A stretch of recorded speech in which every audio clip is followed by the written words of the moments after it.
Bonsoir à tous, merci de vous joindre à nous. Sans réelle surprise, les partis nationalistes d'Europe ont renforcé leur présence à Bruxelles. Des résultats néanmoins considérés en deçà de ce que prévoyaient les sondages. Leurs deux groupes à l'hémicycle européen, Identité et démocratie, conservateurs et réformistes européens, compteront désormais 131 élus, soit 13 de plus que dans le Parlement sortant. Une victoire médiatique donc à relativiser, mais à observer tout de même, car pour certains des pays membres, ces européennes ont pris des airs de vote sanction, comme en France, où le taux de participation a dépassé les 51% et infligé un sérieux revers à la politique menée par le président Macron, obligeant celui-ci d'ailleurs à dissoudre l'Assemblée nationale. Idem à Berlin, où le parti du chancelier allemand s'est fait déclasser par l'AfD de l'extrême droite.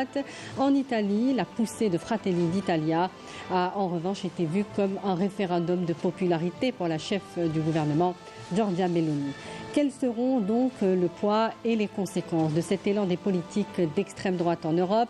La diplomatie européenne, jugée plus ou moins équilibrée sur certains grands dossiers internationaux, pourrait-elle en être impactée? Ce plébiscite des partis d'extrême droite va-t-il être renouvelé aux législatives en France le 29 juin prochain? Élément de réponse avec nos invités. Ce soir, avec nous, Madame Leila Lefebvre, journaliste accréditée auprès de l'Union européenne à Bruxelles. Bonsoir, merci d'avoir accepté notre invitation.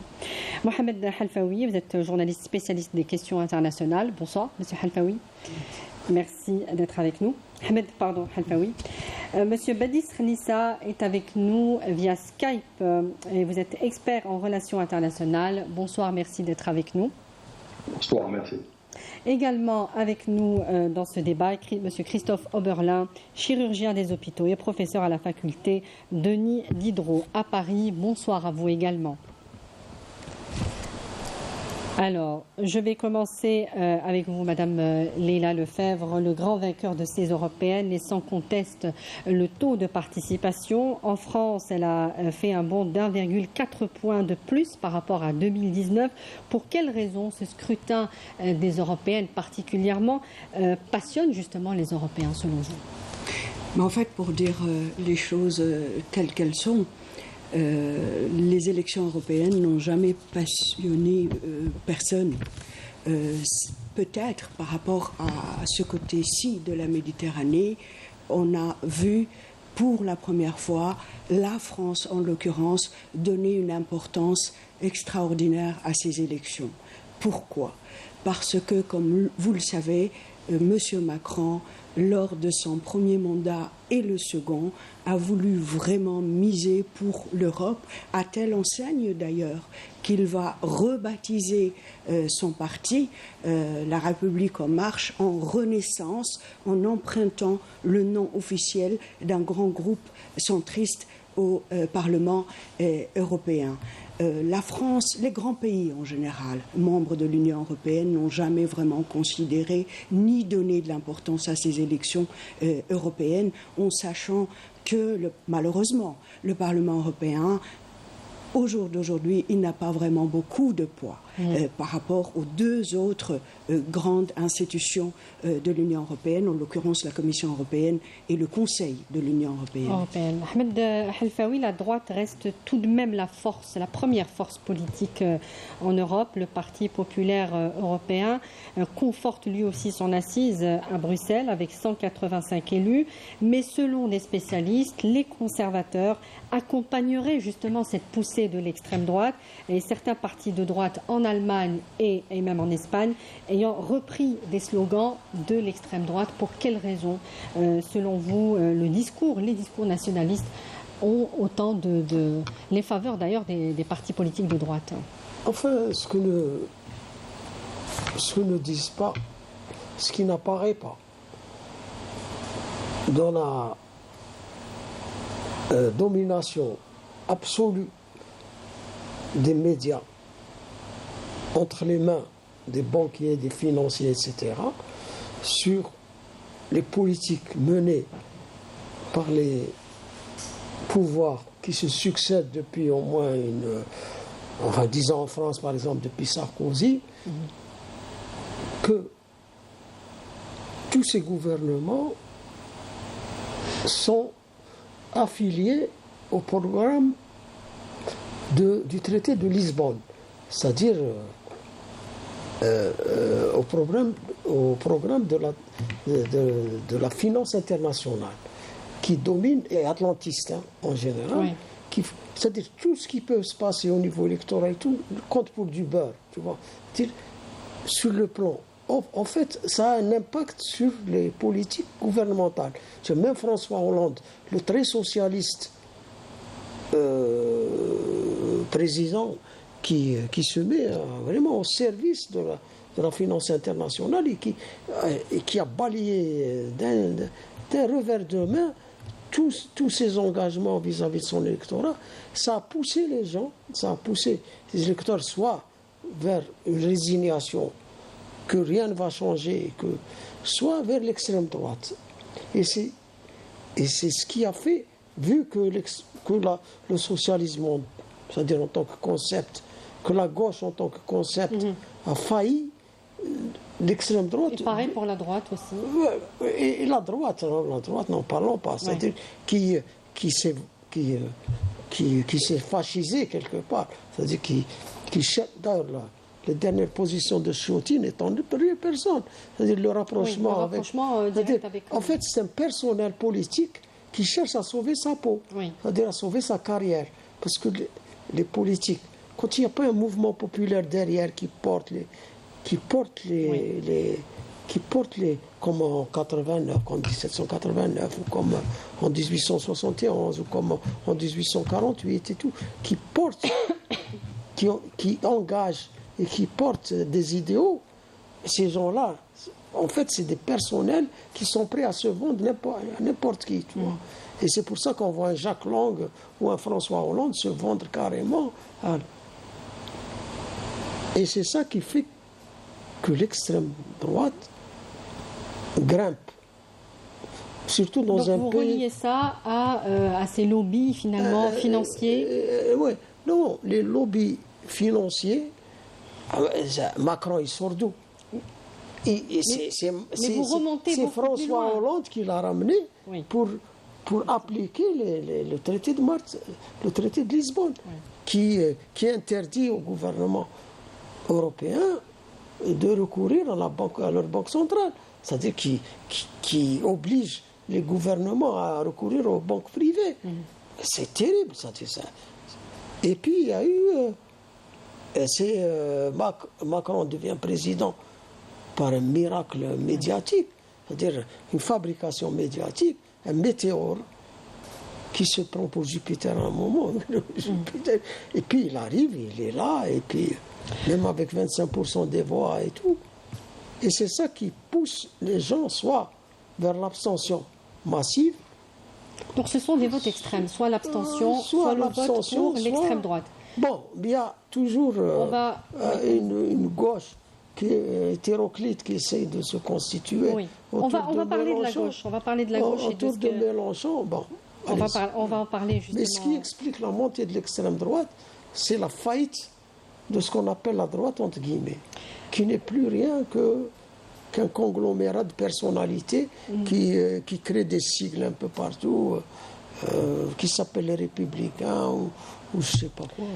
Je vais demander l'avis de M. Christophe Oberlin sur cette même question et sur la montée des partis politiques donc nationalistes. Pourquoi, selon vous, est-ce que le discours finalement qui a été encouragé, qui est très relayé aussi dans les médias occidentaux, a contribué à cet élan?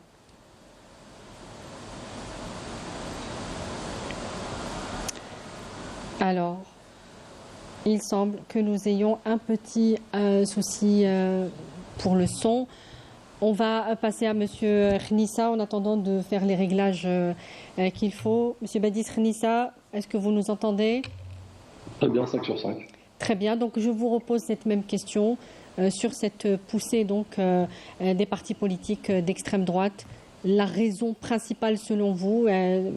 Ahmed Halfaoui en a évoqué une qui serait liée à certains lobbies de la finance. Quelle est votre explication? Il me semble pertinent de rappeler quelques éléments fondamentaux, à savoir d'abord cette crise latente, cette crise entre les gouvernants et les gouvernés, tout simplement. C'est-à-dire qu'aujourd'hui, il y a une désillusion totale, il y a une espèce de colère, il y a une espèce de, je dirais, opposition réflexe justement de la part de la population européenne qui s'exprime à chaque élection et à chaque échéance vers un électorat de plus en plus extrémiste.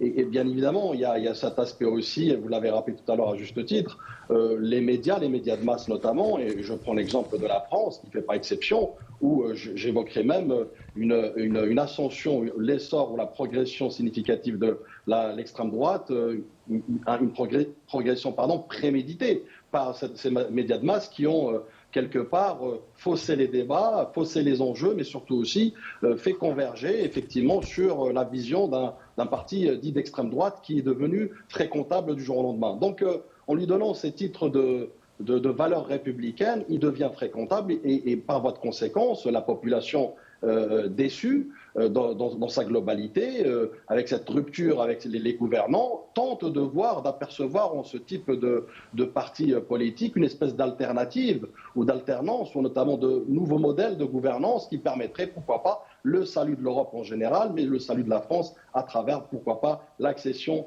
au pouvoir. Il faut aussi noter un autre point. Il n'y a pas que la France, Monsieur Bédis Renissa. Il faudrait voir ce phénomène aussi dans sa globalité en Europe. J'ai évoqué l'Europe en général et j'ai dit la France en particulier. Oui. Donc c'est une dynamique effectivement à ce propos qui est généralisée. C'est une dynamique, je dirais, naturelle, comme j'expliquais, par effet justement de domino, notamment, comme j'expliquais, l'accession au pouvoir de certains partis d'extrême droite. Et là, j'évoque l'Autriche, l'Italie ou même la Pologne avec Viktor Orban. Oui. Donc, ça fait pousser des ailes quelque part à d'autres partis politiques pour se dire pourquoi pas nous. Et ça crée un appel d'air, un engouement, non seulement au niveau des partis politiques, qui de plus en plus deviennent fréquentables et plus républicains, avec plus de vision et de programme que de la critique comme ils ont pu le faire, ou des valeurs refuges, notamment sur l'immigration ou sur les chocs des civilisations. Et au même titre aussi, un engouement auprès de l'électorat, un électorat qui s'élargit de jour en jour. Il faut rappeler qu'aujourd'hui, la typologie sociale et sociétale, notamment en catégorie socio-professionnelle de l'électorat de l'extrême droite, que ce soit en Europe ou en France, s'est améliorée. Donc nous ne parlons plus d'une classe ouvrière, mais une classe quasi CSP, CSP++, voire même plus. Donc ce qui explique la complexité, mais surtout aussi une ascension qui s'inscrit sur... sereinement, mais surtout aussi efficacement, et nous l'avons vu, puisque aujourd'hui, la France est au bord peut-être de voir à terme un gouvernement de cohabitation avec un Premier ministre de l'extrême droite. Christophe Borla, est-ce que, je ne sais pas si le son est rétabli, est-ce que vous nous entendez? Est-ce que vous m'entendez? Oui, on vous entend parfaitement. Ah, alors... voilà. Écoutez, je voudrais pas... Oui, c'est à moi? Oui, je voudrais dire que, en ce qui concerne la France, je ne partage pas le pessimisme. Pour nous, la montée du Front National en France, elle est liée à un rapport du centre et même de la gauche socialiste qui remonte à François Hollande, où finalement, on nous a expliqué que eh bien, chaque parti a revendiqué la capacité de faire rempart au Front National. Et ça n'a pas marché avec... Hollande et M. Valls, ça n'a pas marché avec M. Macron et M. Darmanin, et ce n'est pas en empruntant une partie du programme du Front National, et en particulier contre les immigrants, contre les migrants, eh bien ce n'est pas en essayant de capter une partie des électeurs du Front National que ça a renforcé le centre, bien au contraire. Donc ce mouvement un petit peu centrifuge qui était celui de M. Macron, qui souhaitait attirer à la fois un peu de la gauche et un peu de la droite, est un échec complet et en ce sens c'est une chance pour la France puisque finalement quand les camps de la gauche eh bien, commencent à se compter au lieu de se tirer dessus, ce qui a été véritablement le cas pendant cette campagne où l'une des parties de la gauche, les Insoumis pour ne pas les nommer, ont été scandaleusement attaqués absolument de toutes parts. Alors là, ils vont bien être obligés de se mettre d'accord pour essayer de nous sauver de la catastrophe. Et puis, je voudrais ajouter un élément qui participe, je pense, à cette importante participation, c'est l'élément extérieur, avec non seulement la guerre en Ukraine, mais aussi et surtout la guerre à Gaza. On va y arriver. Je vais vous reposer cette question, Christophe Oberlin, sur le contexte géopolitique et à quel point il a pu impacter ces Européennes.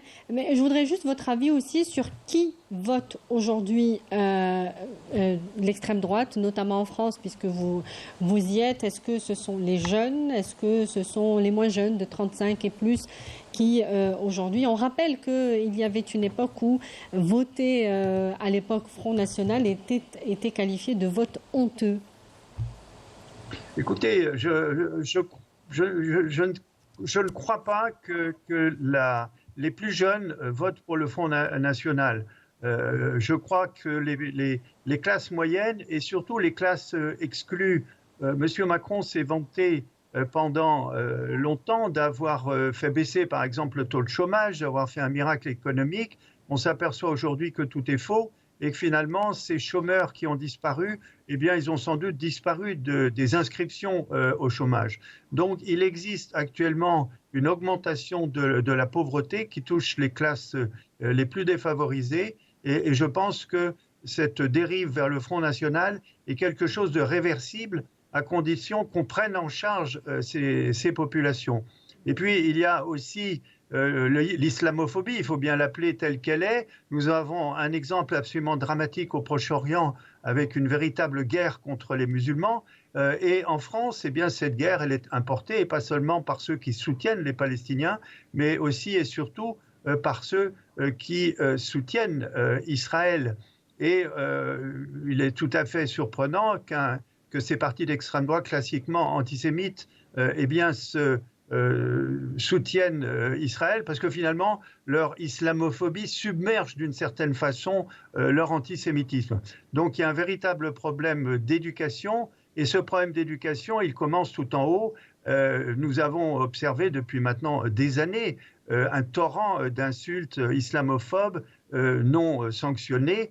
Monsieur Zemmour en est un exemple, il a été sanctionné plusieurs fois, mais son parti a remporté auprès des franco-israéliens un score absolument extrêmement élevé. Donc vous voyez qu'il y a à la fois un malaise interne et aussi des conditions internationales sur lesquelles on reviendra tout à l'heure. Malaise interne, désillusion politique, malaise social, tout ça peut constituer les conditions dans lesquelles ont voté les Européens. On axe beaucoup sur la France parce que, évidemment, en Algérie, c'est quelque chose qui nous interpelle avec une forte diaspora, communauté nationale installée en France. Est-ce que ce phénomène peut être calqué ou recalqué sur les prochaines législatives en France? Je voudrais d'abord ajouter quelque chose par rapport à ce qui vient d'être dit. Moi, je pense qu'il y a plusieurs extrêmes droites dans les pays de l'Union européenne et il y a des extrêmes droites qui devaient de toute façon d'abord montrer patte blanche pour dire écoutez, voilà, nous ne sommes plus antisémites. Ça a été le cas de Marine Le Pen quand elle est passée de Front National à Rassemblement National. Et rappelez-vous son voyage aux États-Unis quand elle a rencontré cette énorme institution, j'allais dire, organisation sioniste AIPAC. Donc elle devait donner aussi des garanties que l'antisémitisme de son père, Jean-Marie Le Pen, fait partie désormais du passé. C'est une page tournée. On a vu l'extrême droite récemment de l'Italie, de Giorgia Meloni, qui était différent aussi à l'international, parce que ça va au-delà des pays nationaux.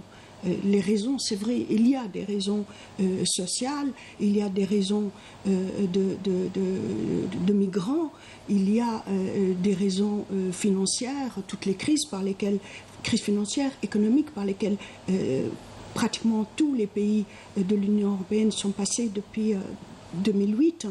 il y a des considérations internationales.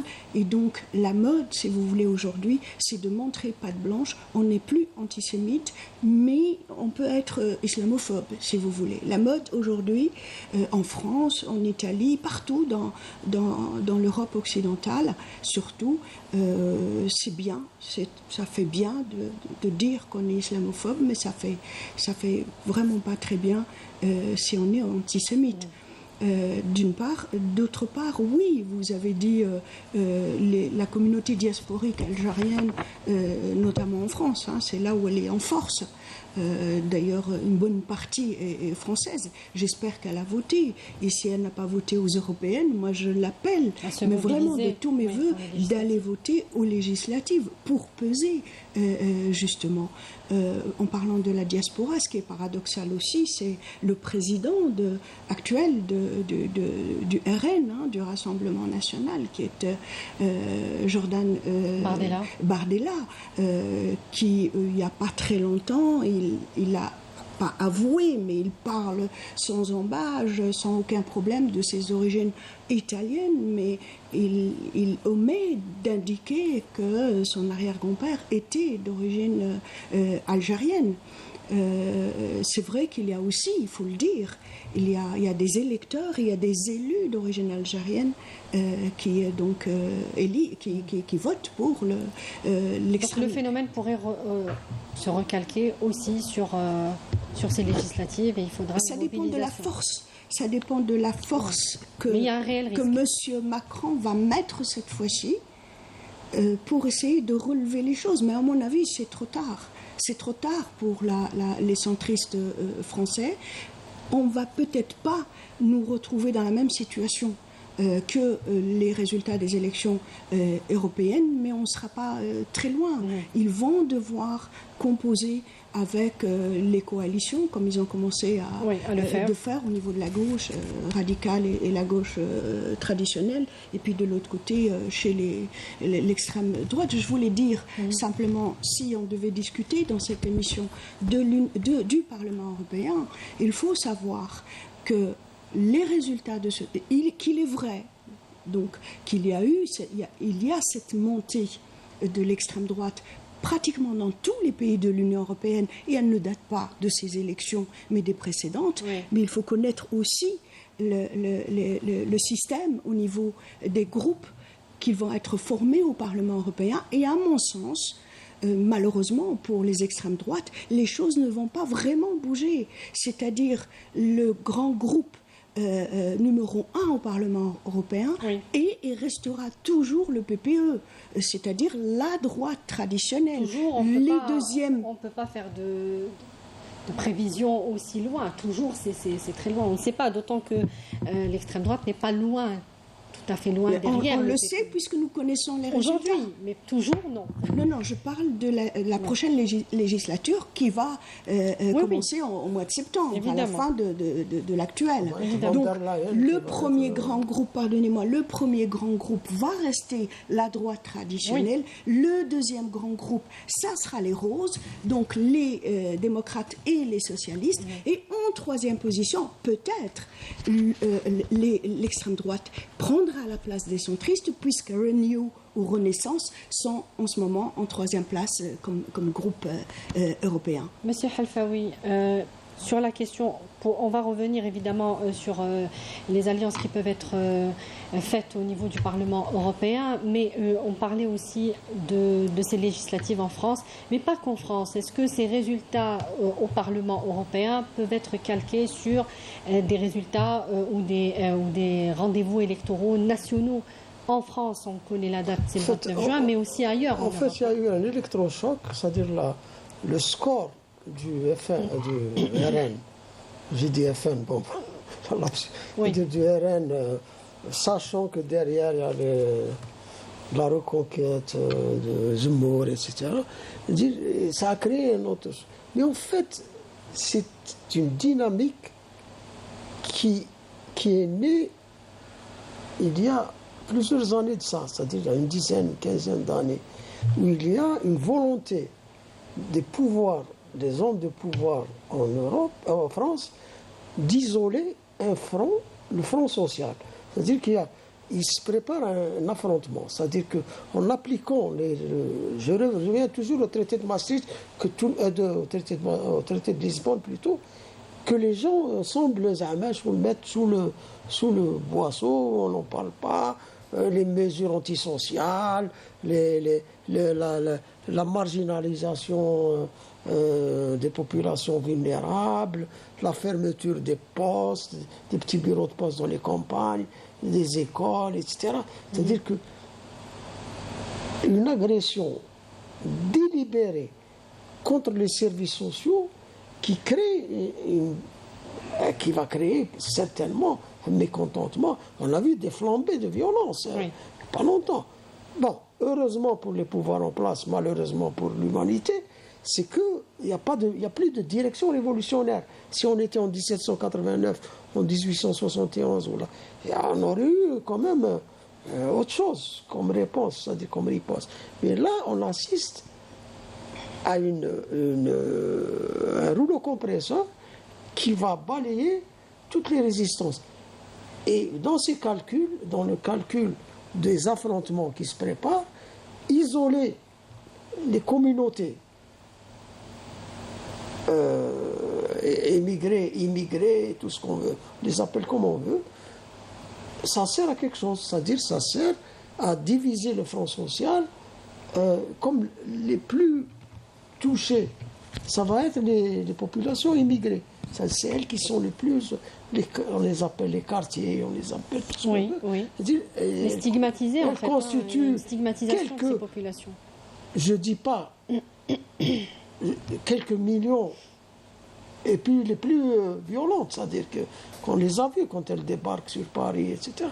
C'est-à-dire que en les isolant, on amenuise un peu les gilets jaunes. Ça a été facile de les réduire parce que les gilets jaunes ne représentaient pas une masse importante, c'est-à-dire qu'il fallait quelques brigades de... C'était quand même quelques dizaines de milliers. Oui, quand même. Hein. Oui, mais c'était pas quelques petit mouvement non plus.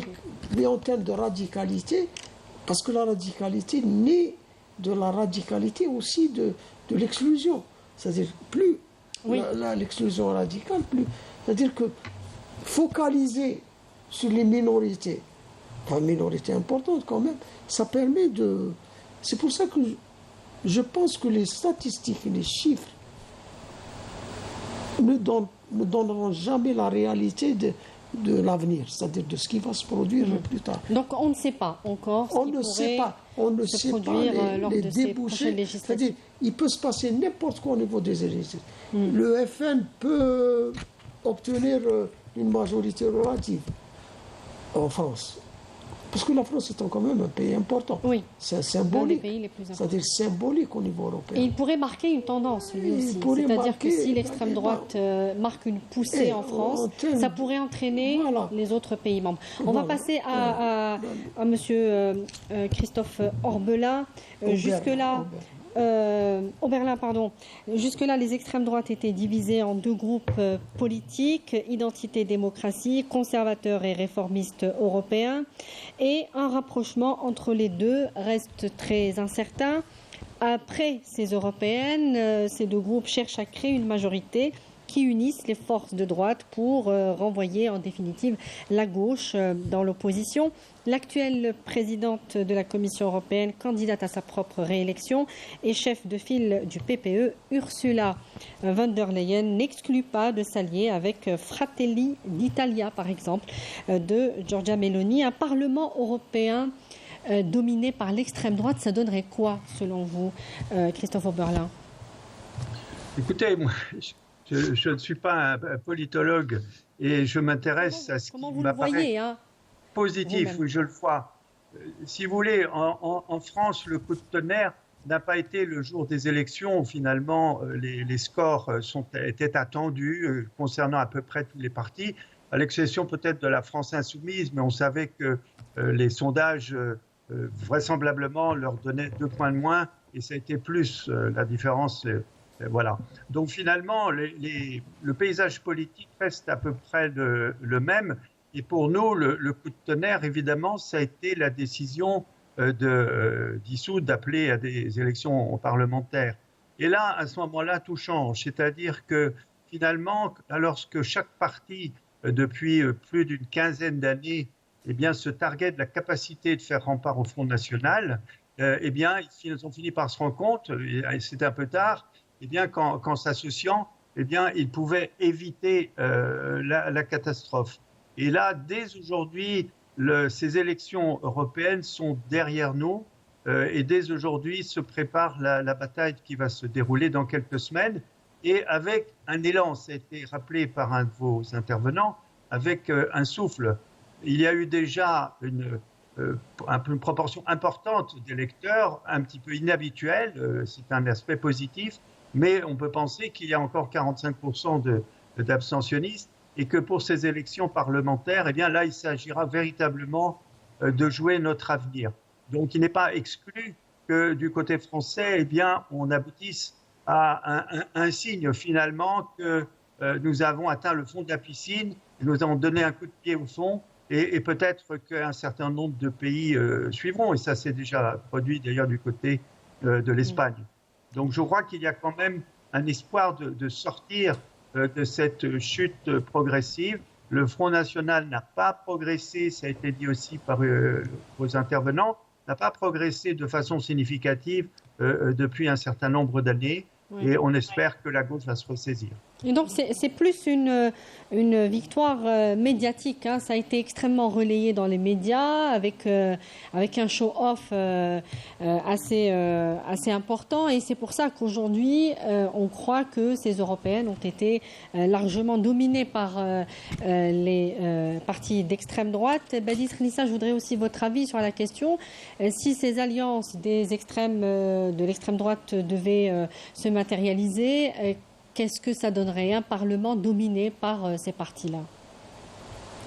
Je pense qu'il est à rappeler que effectivement, le Parlement, dans sa configuration future, en tout cas suite aux résultats, est prémuni et préservé justement de cette vague scélérate de l'extrême droite. Il n'en demeure pas moins, par contre, qu'il sera un Parlement agité, un Parlement où on aura beaucoup de réfractaires, beaucoup de mouvements, où d'ailleurs peut-être légiférer sera un exercice chronophage qui prendra beaucoup plus de temps que prévu.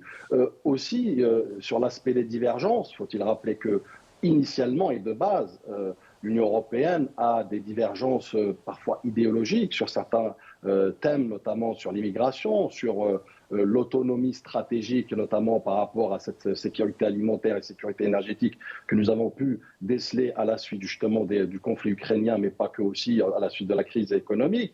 Il y a aussi la politique migratoire, il y a la politique agricole en l'occurrence. Et donc autant de sujets couronnés par récemment des sujets d'actualité, ça a été évoqué tout à l'heure, le dossier notamment de la cause palestinienne où nous avons vu une espèce de délitement ou une espèce de division aussi, notamment sur l'approche elle-même politique de la question palestinienne, puisque nous avons assisté à plusieurs pays qui ont reconnu justement l'État palestinien, comme l'Espagne, comme l'Irlande, comme la Norvège, comme la Slovénie. Donc tous ces points seront, je pense, extrapolés, ils seront amplifiés par une extrême droite qui va vouloir faire du bruit et va vouloir user de ce Parlement comme caisse de résonance pour encore peut-être grignoter davantage pour les prochaines échéances, notamment dans les pays respectifs et en l'occurrence en 2027 en France, pour essayer d'asseoir et consolider leur base électorale et pourquoi pas atteindre des sommets en matière de pouvoir. Je reviens sur une question qui a été posée tout à l'heure sur la jeunesse,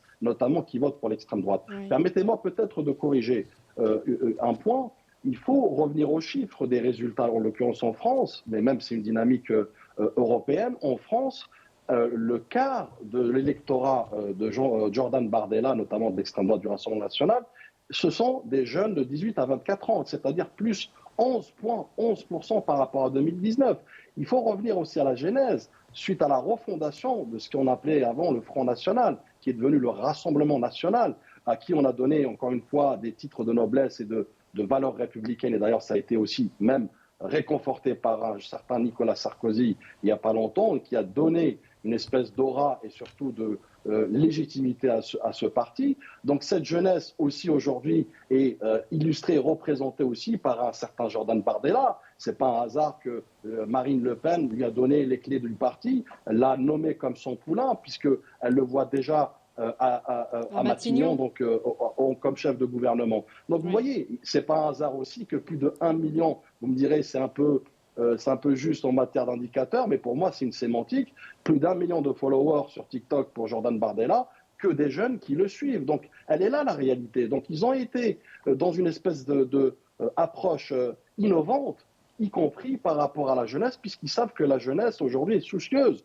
de leur avenir, pas comme justement cette classe peut-être parfois, je dirais, déconnectée, cette classe aussi sociale, notamment précaire, qui n'y croit même plus en la politique. Donc la jeunesse aujourd'hui a tout son avenir devant elle pour pouvoir justement, pourquoi pas, choisir et élire les gouvernants qu'elle aura jugés utiles, mais surtout aussi qui vont dans l'approche et la vision notamment du sauvetage, comme pour reprendre les mots du Rassemblement national, et le redressement de la France. Maintenant, oui, vous avez évoqué, est-ce qu'on peut calquer ces résultats, notamment des européennes avec les législatives?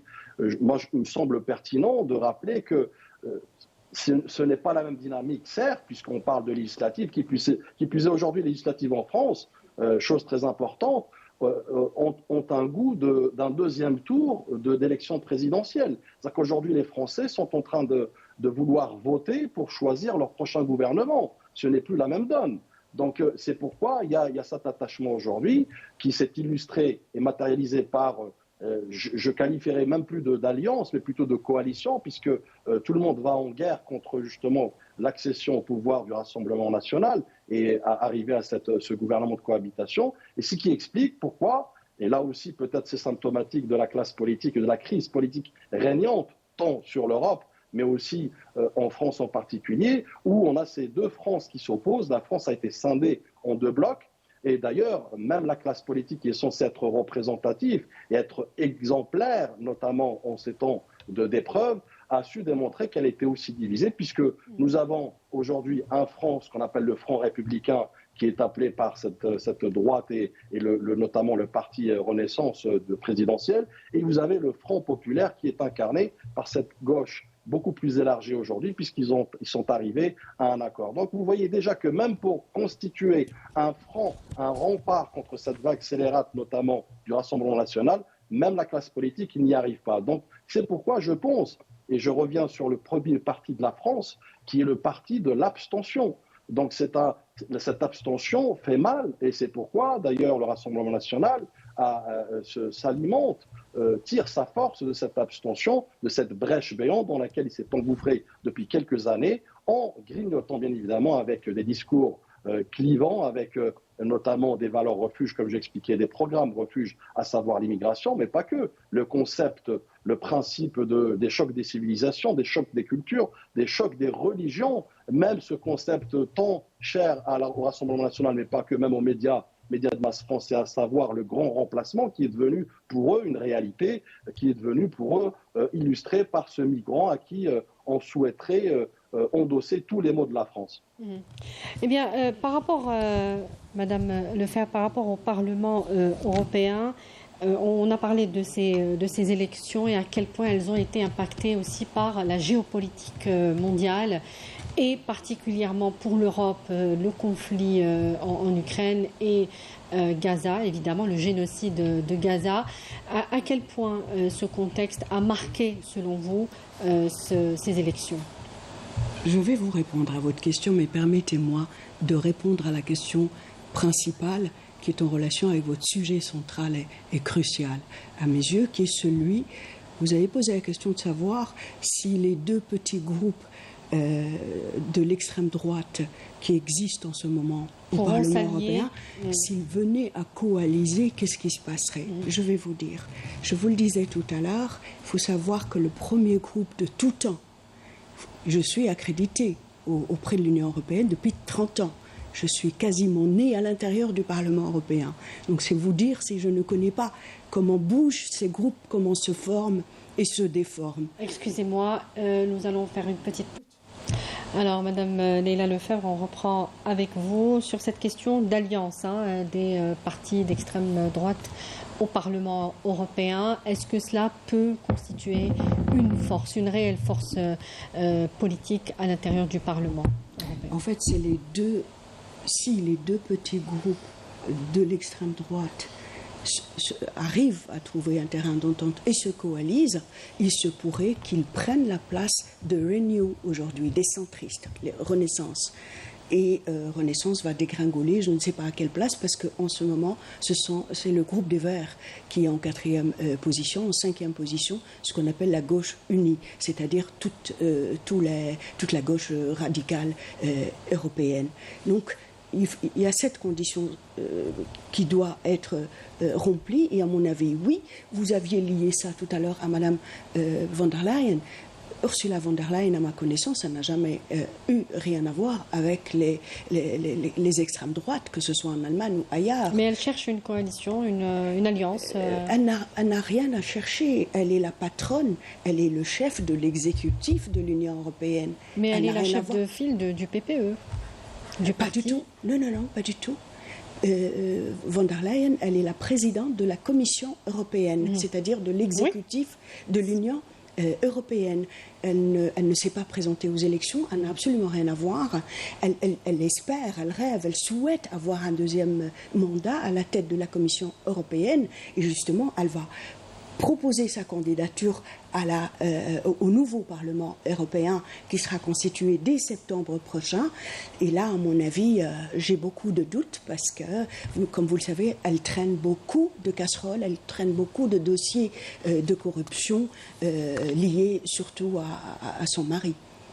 Elle est liée à quelle formation politique en Allemagne, la CDU, c'est le parti de Madame Merkel. Et elle était ministre de la Défense, notamment, avant d'accéder au poste de présidente de la Commission. J'en reviens à ma question sur l'impact de la géopolitique sur ces Européennes. Est-ce que cela a contribué à faire monter l'extrême droite? À mon sens, oui, totalement. La guerre très injuste qui se passe aujourd'hui au Proche-Orient, à Gaza, elle a eu un impact considérable, surtout dans les pays européens du Sud, où il y a énormément de diaspora maghrébine et africaine. Donc tout ce monde-là, tous ces gens-là qui ont la double nationalité, à mon sens, ont voté pour la gauche radicale. Maintenant, oui, ceux qui sont pour une Ukraine, de poursuivre la guerre en Ukraine et de l'aider davantage, oui, peut-être on va les retrouver plutôt chez les macronistes en France, par exemple. Christophe Oberla, sur cette question des binationaux qui en France ont beaucoup fait peser justement leur voix en faveur de l'extrême droite dans ces européennes. Oui, écoutez, moi je préfère compter les gens qui sont dans mon camp, vous voyez. Et je note qu'il y a beaucoup de jeunes, et pas seulement issus de l'immigration, qui se sont mobilisés de façon massive pour soutenir les Gazaouis. En ce qui concerne les binationaux, alors là, il y a quelque chose qu'il faudra bien mettre à jour. C'est qu'au Parlement français, et depuis un redécoupage des circonscriptions électorales des Français de l'étranger, Israël, une fois de plus, a été extrait du Proche-Orient pour mettre, alors qu'avant elle figurait dans la même région que le Liban, par exemple, où il y a beaucoup de binationaux franco-libanais. Et donc, depuis cette réforme qui date de 2010, Israël est mis dans le même pot, dans le même groupe, que San Marin, le Vatican ou l'Italie. Alors, évidemment, en Israël, on voit M. Meir Habib faire campagne avec M. Netanyahou, la main dans la main, en hébreu, sur les télévisions israéliennes. Et donc, ça nous a donné ce personnage que tout le monde méprisait sans trop l'écouter, mais qui a fait beaucoup d'images médiatiques, parfois même violentes. Et donc, il faudra régler cette question de ce redécoupage qui a été certainement fait par le lobby, sous la pression du lobby pro-israélien. et qui fait que nous allons avoir M. Meyer Habib ou des équivalents de manière définitive si l'on ne change pas ce découpage. Ça pose la question aussi de tous ces binationaux qui, eh bien, comme ils sont français, sont des citoyens de l'Union européenne et donc sont aussi des électeurs au moment des élections européennes, bien qu'un certain nombre n'ait jamais mis les pieds en France, ni même ne parle la langue, puisque dans l'accord spécifique sur la binationalité entre la France et Israël, tous les descendants des Français sont français de manière éternelle. Donc cette irruption dans la campagne électorale s'est fait à la fois parce qu'un drame se déroule en ce moment, dont beaucoup sont solidaires, et en même temps, ce débat a été pollué par un certain nombre de franco-israéliens. Et on n'est pas étonné d'ailleurs que sur la circonscription israélienne, ou plutôt en Israël, 54%, l'extrême droite a fait 54%, vous voyez, c'est-à-dire beaucoup plus que dans les autres régions du monde. Ahmed Halfaoui, votre avis sur l'impact, je le disais, de la géopolitique mondiale sur ces européennes et que peuvent apporter finalement ces partis d'extrême droite comme réponse à ces grands dossiers internationaux, puisque au Parlement européen, il faudra aussi statuer sur ces grands dossiers. Quelle serait la position de ces partis, justement? Vous m'excusez de ne pas répondre à cette question. Je vais répondre brièvement. Je pense que ça va compter pour du beurre. Il n'y a aucune réponse qu'ils peuvent apporter. Ce qui va se passer, c'est qu'il y a une attente sociale terrible. C'est-à-dire qu'il y a des millions de Français qui n'arrivent même pas à se chauffer.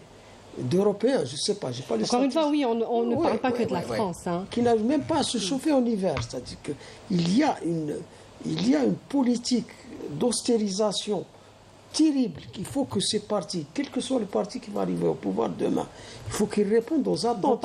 Vous parlez de quel pouvoir? Des législatives en France? Non, je parle de pouvoir qui vont prendre qui vont des élus être en France et ailleurs. En France et C'est-à-dire il y a une telle dégringolade des pouvoirs d'achat, etc. Quel que soit le parti qui va venir. Donc vous pensez clairement que les partis d'extrême droite ne sont pas faits pour diriger, pour contenir ces crises sociales? D'abord, s'ils ont changé de veste, c'est-à-dire s'ils sont passés de l'antisémitisme à l'anti-islamisme, c'est juste pour avoir des voix. Oui. Parce que, et concrètement, dans l'exercice du pouvoir, en termes d'antisémitisme, il n'y a pas grand monde à opprimer. C'est-à-dire que ce qui peut être mis à l'écart de la société, c'est ce qui est d'obédience musulmane, etc. C'est pour ça que ils ont pu changer de veste aussi facilement. Oui. Même s'ils restent au fond d'eux-mêmes.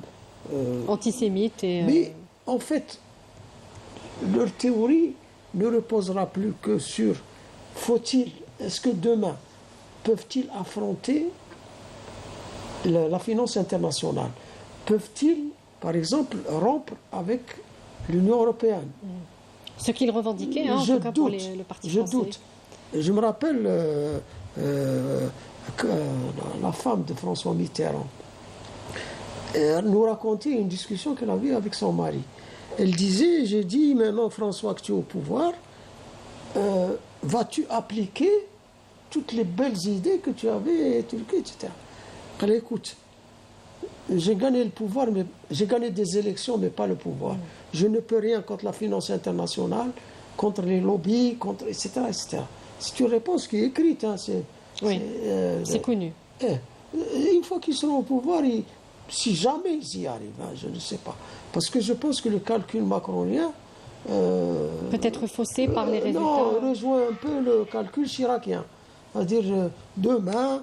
Les Français, les électeurs français vont se rendre tout sauf Le Pen, tout sauf le... Oui, il y aura peut-être une mobilisation pour barrer la route au Rassemblement national. Pour barrer la route au Front National. Et puis bon. On va donner la parole ils sont déjà minoritaires, comme le soulignait notre ami. Oui, au Parlement européen. Au Parlement européen, c'est un petit volet, là.